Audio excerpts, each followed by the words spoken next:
E as pessoas eu vejo que elas têm muita preocupação e dificuldade de saber como lidar nessa situação que não temos missa, né? Principalmente aqui no Brasil é muito difícil o acesso à missa verdadeira. E perguntaram como que elas podem proceder em casa para, tipo assim, se santificar, né, os domingos. Menia vita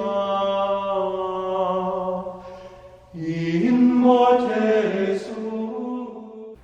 Salve Maria a todos! Sejam novamente bem-vindos aqui ao canal Tietos Fidelio. Meu nome é Leonardo, estamos aqui para mais um vídeo, trazendo aqui para vocês. Estou aqui com meu amigo Marcel, meu amigo de sempre. Salve Maria, Marcel, tudo bem? Salve Maria Leonardo, salve Maria a todos, mais um podcast. E hoje temos uma presença mais do que ilustre. Mais do que ilustre, né? Eu acho que uma presença mais ilustre do que essa só se a gente ressuscitasse Pio XII, né? Então, assim, queria apresentar para vocês o nosso bispo, Monsenhor Pio Espina. E o Padre Gabriel também, que está ali conosco para Gabriel. fazer as traduções caso seja necessária, né? Porque a gente não sabe espanhol, mas a gente vai fazer um esforço aqui para conseguir que esse podcast seja o melhor possível, né? Para que as pessoas possam compreender melhor a nossa mensagem aí e a mensagem do bispo. Sua bênção, bispo, sua bênção, padre. Sejam bem-vindos aí ao canal. Que Dios los bendiga. Buen día. ¿Cómo están todos? Então, estamos bem, graças a Deus. Como é que está o senhor aí? Todo bien, gracias a Dios también. E o padre ali está do lado também. Bom dia, padre.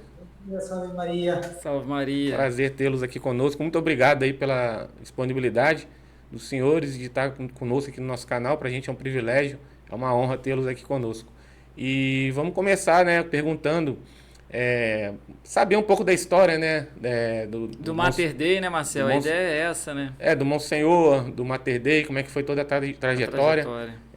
Seria interessante, porque muitos ainda não conhecem a história, né, e muitos ainda que estão chegando no sede de vacantismo, né, ainda não conhecem a história do bispo, do seminário e como tudo aconteceu até os dias atuais. Se o senhor puder, o bispo, dar uma pequena biografia aí para nós. Sí, la historia del seminario Mater Dei, más bien, ¿no es cierto? La historia de este lugar y del seminario, ¿pregunta? Sim, isso. Isso. E a história do senhor também, né? A história do senhor e do seminário. Bien. Bueno,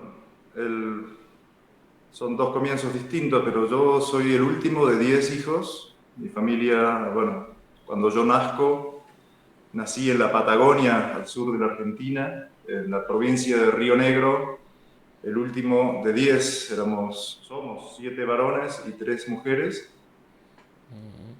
Mis padres tenían una propiedad en la Patagonia y bueno, yo nací allá. El padre Julián, por ejemplo, que es el del medio, que es mi hermano, él nació en España porque mi padre trabajaba en diplomacia.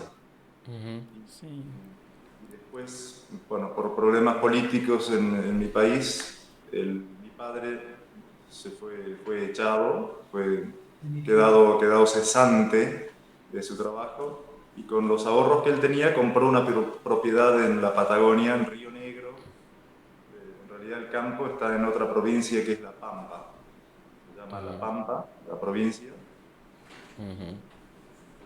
Bueno, pero ya yo siendo el último, ya nací en un ambiente bien católico. Mis padres ya tenían bien en claro el tema del Concilio Vaticano II, cómo había cambiado la Iglesia con respecto al concilio, ¿no es cierto?, la mal llamada Iglesia Católica. Toda mi infancia fue en la Patagonia, en el campo. Cuando yo tenía 4 años, mi hermano, el padre Julián, entra en La Reja, que es el seminario de la Fraternidad Sacerdotal San Pío X.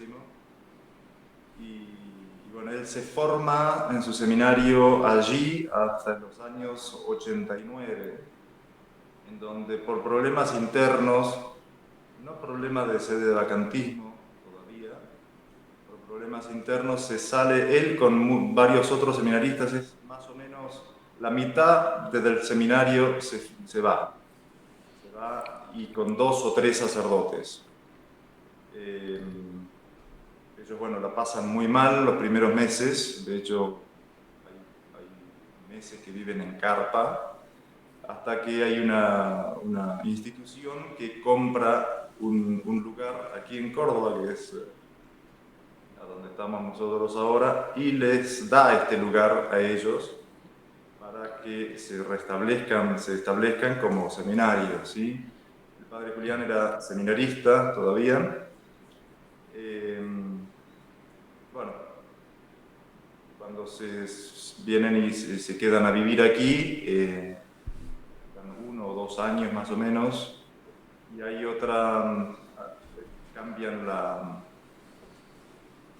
espiritualidad del seminario, hay como que toman la espiritualidad jesuita, entonces hay varios que como no quieren seguir la espiritualidad jesuita se van. Entre ellos está mi hermano, el padre Julián, que siempre le gustó la espiritualidad salesiana, el trabajo en la educación de los niños, de los jóvenes. Entonces el padre Julián y estos otros seminaristas consiguen el contacto de Monseñor Carmona, que él los ordena en México, en Acapulco, en los años 1991. Y el padre Julián vuelve acá a Argentina, a Córdoba, a pedido de un sacerdote que estaba ocupándose de la feligresía de aquí, de Córdoba, el mismo año, o sea, él se ordena en septiembre del 91 e inmediatamente vuelve a Córdoba a ocuparse de esta feligresía de este sacerdote, que era uno de los que se habían salido de la fraternidad. Y bueno, ahí empieza un poco la historia de su sede de vacantismo. O sea, el padre Julián, antes de ser ordenado, ya llega a la conclusión de que la sede de Pedro estaba vacante, ¿sí? La fraternidad era como que el tema, sede de vacantismo era tema prohibido, tema secreto, como algo que no se podía hablar siquiera, ¿sí? Era como una especie de insulto que uno podía dirigir a otro, era decirle sede vacantista.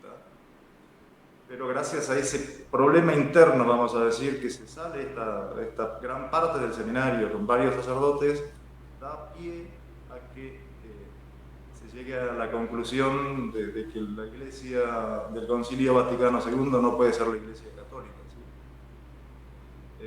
Bueno, ahí se contacta con Monseñor Carmona, sucede la ordenación sacerdotal, él vuelve a Córdoba, se ocupa de esta feligresía y el lugar a donde estaban en Córdoba, le es dado al padre Julián en los años,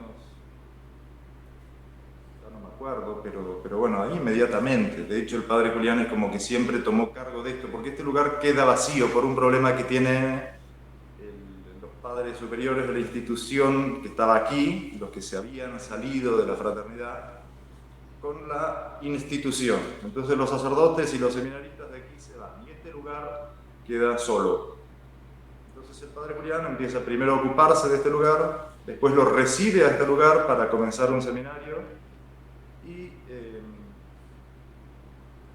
se empieza el seminario. El padre Julián, el padre Luis Jurado, que era otro sacerdote, un seminarista que había salido de la fraternidad, ordenado, una de las primeras ordenaciones de Monseñor Pivarunas, argentino también, de la provincia de Salta. Y en ese comienzo de seminario es donde entro yo, que yo tenía 16 años, casi 17 ya, para comenzar con otros 3 candidatos, lo que después vino a llamarse Mater Dei, ¿no es cierto?, de donde estamos ahora. Bueno, se tenían aulas regulares, clases regulares, organizó como lo mejor que se podía un seminario, siendo que el padre Julián en un momento queda solo, porque el padre Luis Jurado se vuelve a los Estados Unidos a trabajar con Monseñor Pivarunas. Y bueno, el padre Julián a su vez atendiendo los centros de misa, ¿sí?, de Córdoba, pueblitos cerca de Córdoba, Río Ceballos. A veces va viajando también a decir la misa en Buenos Aires. Fueron, sí, unos comienzos bien, bien difíciles para él, sobre todo que, bueno, estaba muy solo, ¿no? Y un sacerdote solo le es muy difícil no poder compartir con otros sacerdotes. Bueno, el tema de la confesión, por ejemplo, para confesarse o para consultar o para simplemente charlar, ¿no es cierto? Uno necesita la compañía de otros sacerdotes. Por eso esos tiempos fueron difíciles para mi hermano.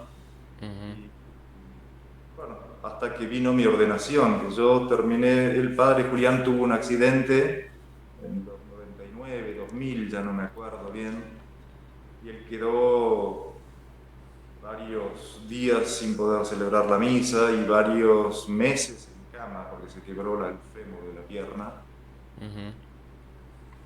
Y entonces, como éramos 4 candidatos en ese momento, yo era el más viejo, el padre Julián se vio en la imposibilidad de dar clases, de asistir a los centros de misa, de asistir al seminario, etcétera, etcétera.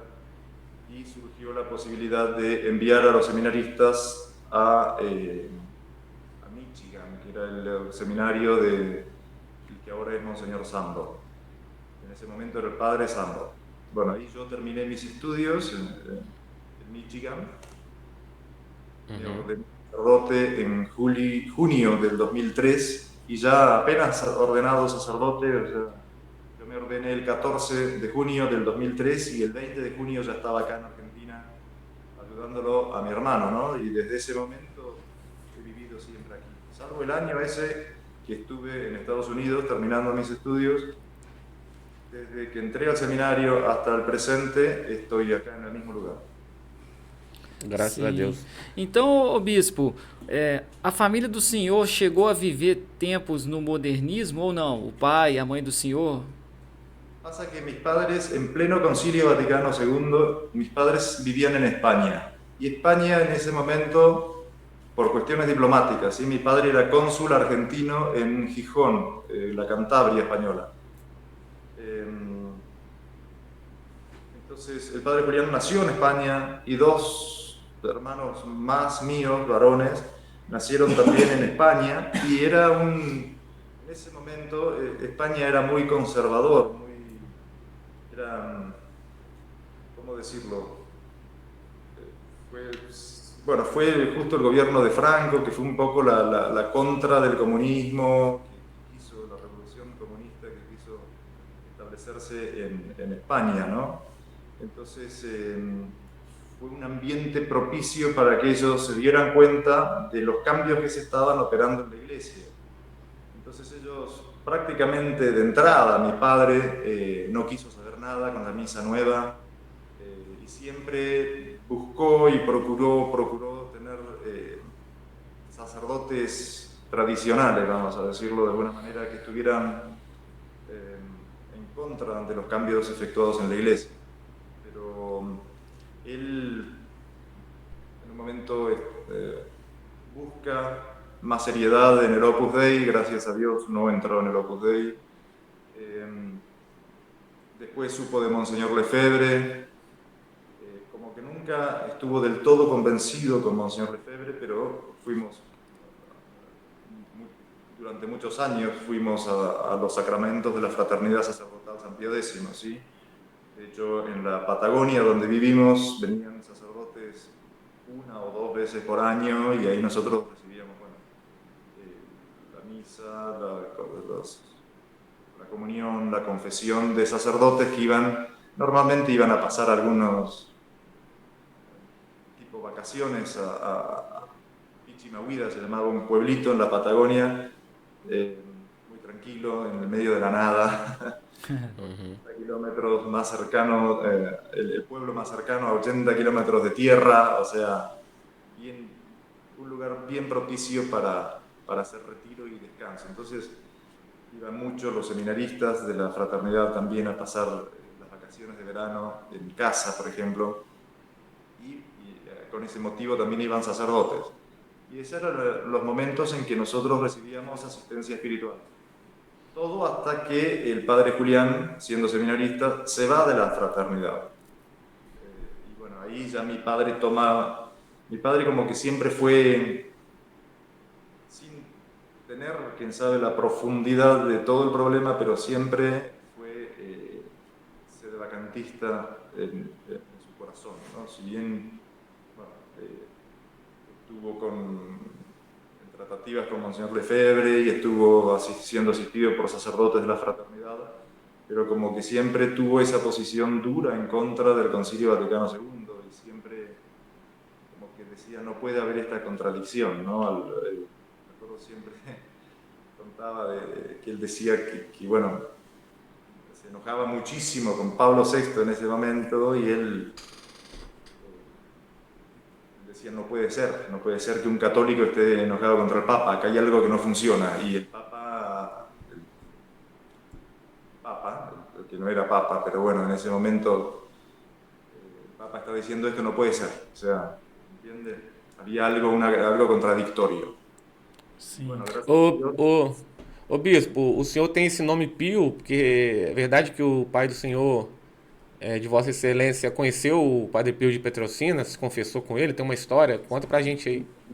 Mi padre, en sus trabajos de diplomático, estuvo en España, antes había estado en Italia, estuvo 2 años trabajando en Nápoles, y él fue a visitarlo, al padre Pío de Pietrelcina, y él se confesó con él, sí. De hecho, él le pidió, antes o después de la confesión, en un minuto que tuvo de conversación con él le pidió ser hijos espirituales, él, su esposa, o sea, mi madre, y todos los hijos. Yo en ese momento no existía, pero bueno, pienso que él puso a toda la familia. Y el padre Pío le contestó positivamente, le dijo, sí, más 7 buoni figlioli, más 7 buenos hijos, le dijo. Aí o senhor tem esse nome Pio em homenagem ao Padre Pio. Yo pienso que por una parte sí, mi padre era muy devoto del Padre Pío, tenía sus historias, leía mucho sobre él, y mi madre, antes de que yo nazca, en el hospital, esperándome a mí, estaba leyendo la vida de San Pío X. Y precisamente yo hace poco me enteré de eso por una carta que apareció de ella, que le envía a mis hermanos mayores, diciendo, bueno, estoy terminando la vida de San Pío X, así que el niño deberá llamarse Pío, así dice textualmente la carta. Yo siempre pensé que había sido por el padre Pío de Pietrelcina, pero fue por ambos dos. Mi padre era muy, muy amigo, vamos a decir, de leer la historia del padre Pío de Pietrelcina, y bueno, mi madre justo leyó esa historia de San Pío X. Sim. E aí no seminário Mater Dei, né, bispo, além das questões religiosas, tem muito trabalho também, né? Aí vocês trabalham com gado, né? Ovelhas, não é isso? É Sí, tipo uma sí. fazenda o local. Exactamente, exactamente. Pasa que, bueno, todos saben la situación económica argentina en los últimos 40 años, al menos toda mi vida, nunca fue de las mejores. Siempre mucho cambio de monedas, de inflación, bueno, la gente, la feligresía que atiende a los centros de misa que tenemos, nunca fue de la más rica. Entonces, yo lo veo como un signo providencial, esta propiedad que tenemos, que tiene campo, tiene varias hectáreas, y bueno, mis hermanos y yo hemos nacido con vacas, sobre todo yo. Mis hermanos han aprendido, pero aprendieron mucho mejor que yo, porque yo era el más niño, el que más quedaba con mi madre, el más mimado, como quien dice. Pero fue algo providencial que sepamos el negocio de las vacas y del campo, porque de otra manera, siempre insisto yo en esto, no hubiéramos podido tener un seminario, porque lo que venía de afuera por donaciones o limosnas de los fieles, nunca fue mucho por esa situación argentina que siempre fue pesarosa, siempre inflación, como que no hubo una estabilidad económica nunca en estos 40 años. Sim. Entonces, siempre había que subsistir de alguna manera. Y bueno, como la subsistencia nuestra y del seminario es a través del ganado y de la propiedad que tenemos aquí, ¿no es cierto? Entendi. Mas o senhor acha que com a eleição desse novo presidente, o senhor espera que a coisa vai melhorar? Porque, apesar de ser um liberal, é um anti-esquerdista, né? Um contra essa política kirchnerista. O senhor tem essa esperança ou não? Yo, sinceramente, ahora estoy rezando todos los días que se me permite la oración del Espíritu Santo para ver si cambia un poco. Ahora tuvimos elecciones hace poquito y bueno, ganó la opción que tiene un más lindo discurso, vamos a decir, sobre todo en cuestión moral. Si bien la persona no es recomendable, quién sabe, en su vida privada, por lo menos dicen estar a favor de la vida desde su concepción, de la libertad, de la propiedad privada. Bueno, Dios quiera, yo mire, todas las salus populi ego sum dicit dominus, o sea, Dios dice muy claro que Él es la salud del pueblo, y cuando no depende de Él la salud del pueblo, no hay verdadera salud. Pero pienso que Dios puede escribir con los renglones torcidos y sacar algo mejor de Argentina. Siempre tengo esperanza yo porque Pío XII gustaba mucho de la Argentina. Él vino de visita aquí a Argentina en un congreso eucarístico en 1934, creo que fue, y quedó encantado con la Argentina. Y quedó feliz. Y siempre hablaba muy bien de la Argentina. Y San Juan Bosco gustaba mucho de la Argentina también. Don Luis Orione, que fue uno de los discípulos de San Juan Bosco, vivió mucho en la Argentina y también hablaba muy bien de los argentinos, diciendo que eran presuntuosos, pero eran muy buenos. Sí. El argentino es eso, ¿no? Es presuntuoso.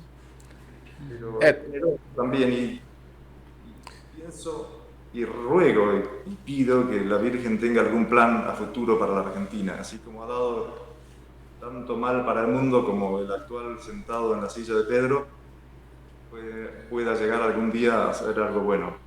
Sim.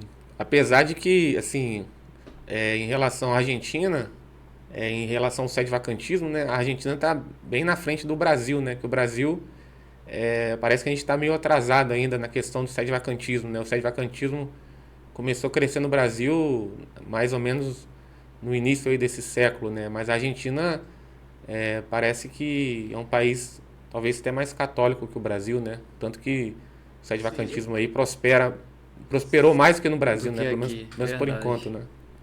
Sí, por otro lado pienso que sí es cierto, tiene más historia con el sedvacantismo, quién sabe, pero pienso que en cuanto a la cultura popular, yo lo que he notado ante mis visitas a Brasil, ¿no? Que la gente en Brasil es más piadosa que aquí en Argentina.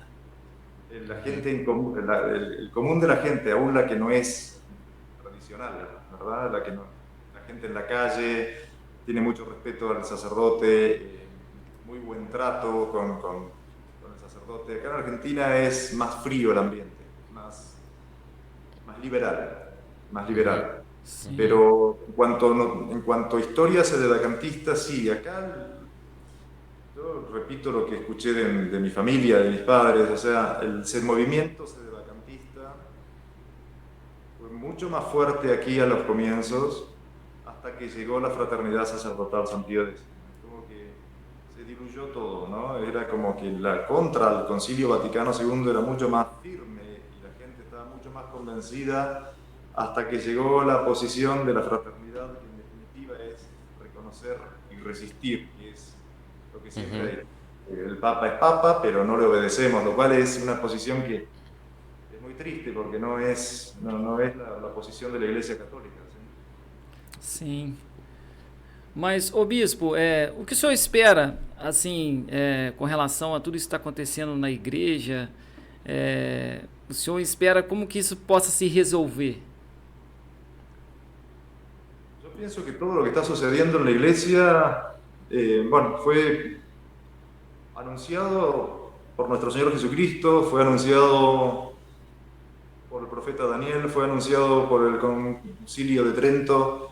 Es algo que tenía que suceder, ¿no? Es un poco, tenemos que recordar lo que pasó en la pasión y muerte de nuestro Señor Jesucristo. Era necesario que ocurrieran las cosas para que se cumplan las Escrituras, ¿no? Eso insiste mucho el Evangelio, insistiendo en las profecías del Antiguo Testamento sobre el Mesías que debían cumplirse. Y bueno, se cumplieron todas al pie de la letra. Y ahora tiene que pasar lo mismo. Un tiempo de apostasía, la caridad se enfriará, heriré al pastor y se dispersarán las ovejas. Nuestro Señor Jesucristo dice, cuando vuelva encontraré la fe. Es indudable que las cosas están sucediendo de acuerdo a las profecías. Entonces, por otro lado, siempre pienso que, no, es un dogma de nuestra fe, la Iglesia va a estar hasta el fin de los tiempos, ¿sí? Porque las puertas del infierno no van a prevalecer contra ella. Y por lo tanto, la victoria es nuestra, aún con la mínima expresión de fieles católicos distribuidos de a poquito en todas partes del mundo, la victoria es nuestra. Dios no mide las victorias por número de soldados, ¿sí? Eso lo usa mucho el nuevo presidente argentino, de decir que la victoria no la da el número, sino es un pasaje de los Macabeos, ¿no? Pero aparte de eso, eso es así. La victoria es nuestra si pertenecemos a la Iglesia Católica y si somos fieles y perseverantes en eso. Por más que veamos el mundo sucumbir a nuestro costado, si seguimos perteneciendo fielmente a la Iglesia, a su magisterio, a su dogma, a su doctrina y a su piedad, no somos invencibles, ¿no es cierto? Esa es nuestra tranquilidad y esa es nuestra fortaleza. Es Jesucristo el que está con nosotros y nosotros, por supuesto, no lo dejamos a Él nunca nos va a dejar. Y esa es la Iglesia, ¿no? Esa es la unidad, esa es la comunión de los santos. Y uno ve la misma fe, el mismo bautismo, la misma doctrina, la misma Iglesia a través del mundo. Es muy alentador eso que uno ve, no importa los números. Al pie de la cruz había muy pocas personas fieles a nuestro Señor Jesucristo. Y sin embargo, no hubo momento más poderoso, dice Pío XII precisamente, donde Jesucristo mostró más su poder que en la cruz, ¿cierto? Entonces el poder de Dios y el poder de su Iglesia, de su institución, o sea, que es divina, no depende de la cantidad de seres humanos que pertenezcan o no pertenezcan a ella. Y nosotros tenemos que estar bien humildes y orgullosos, por otro lado, de pertenecer a ella, ¿no? Como el niño que se prende de la mano de su madre y de su padre. Porque teniendo esa certeza, esa seguridad y esa tranquilidad, también sabemos que la palabra de Jesucristo se aplica a cada uno de nosotros. Las puertas del infierno no van a prevalecer contra la Iglesia, es decir, que no van a prevalecer contra mí si yo me mantengo fiel y firme con la gracia de Dios, ¿no es cierto? O bispo, falando em números, como é que assim o seminário tem, os senhores já ordenaram, né? Tem o padre Gabriel, o padre Carlos, tem acho que o diácono Rodolfo, né? Ele acho que ele é diácono, né? E quantos hoje tem hoje seminaristas aí?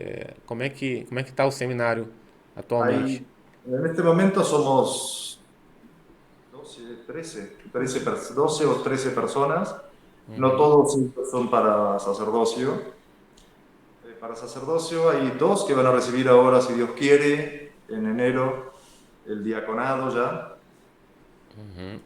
Rodolfo acaba de recibir la primera tonsura, que es la entrada al estado clerical, en donde ya empieza a tener los deberes de los clérigos, ¿sí? Y los derechos de los clérigos. Y después hay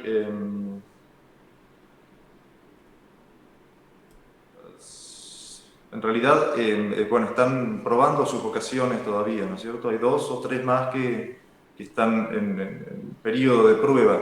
Pasa que normalmente en tiempos en que la iglesia funcionaba en toda su normalidad, siempre los candidatos venían con una carta de recomendación del párroco de donde asistían a misa. ¿Sí? Hoy por hoy eso es casi imposible, entonces se torna necesario un periodo de prueba en donde uno conozca al candidato y donde el candidato pruebe a ver si quiere eso, si es realmente su vocación o no, ¿sí? Porque muchas veces, por decirlo, se convierten, ¿no es cierto? Se descubren la verdad y están con todo el ardor de la conversión y piensan que tienen que ser sacerdotes y bueno, entran y se dan cuenta que no es así, que están actuando bajo el influjo del ardor de la primera conversión. Entonces todo eso lleva un tiempo de prueba en donde, bueno, se estudia, se trabaja, se lee, se escucha, se confiesa,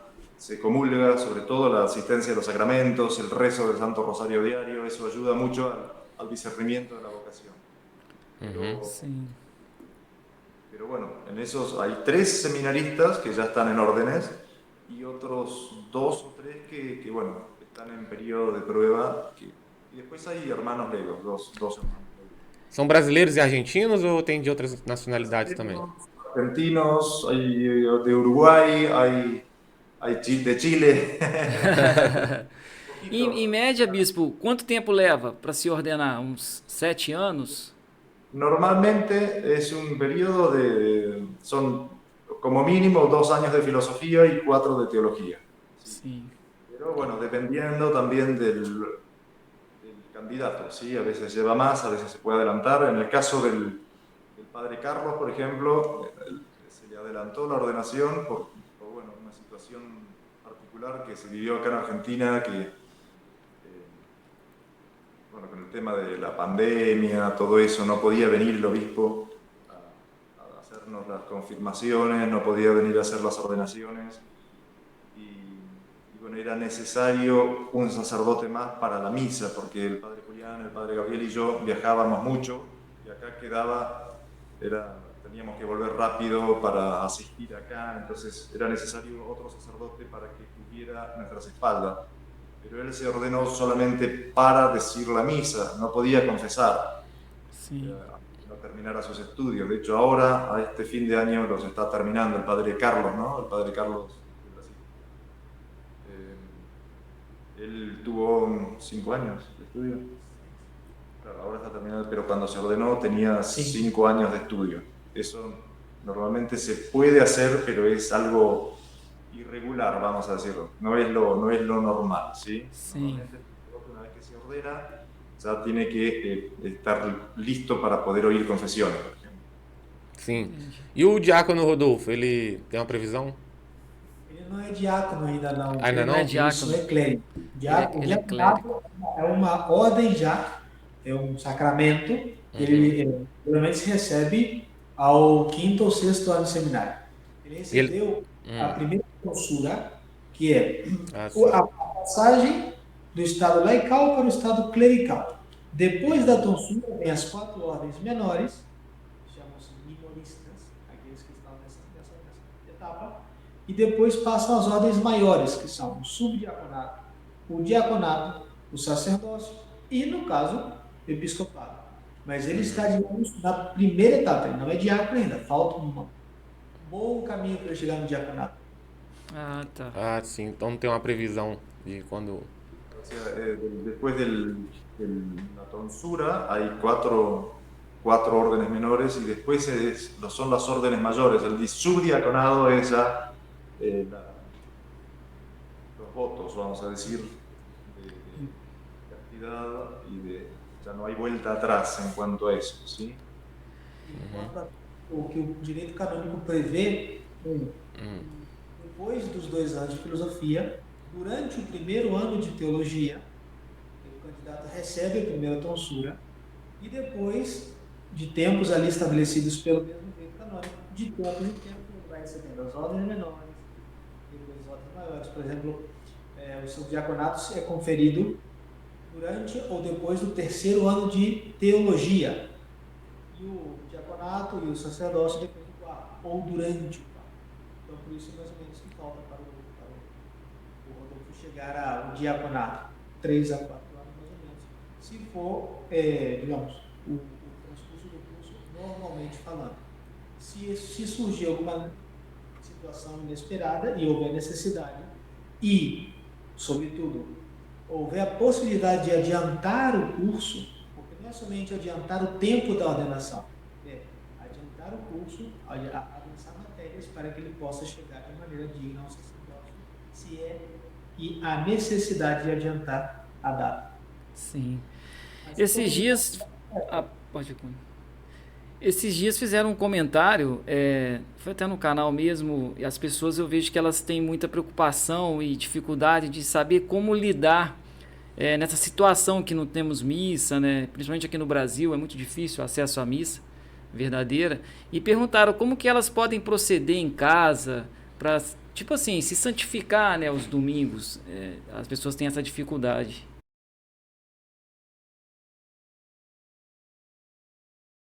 Maria vita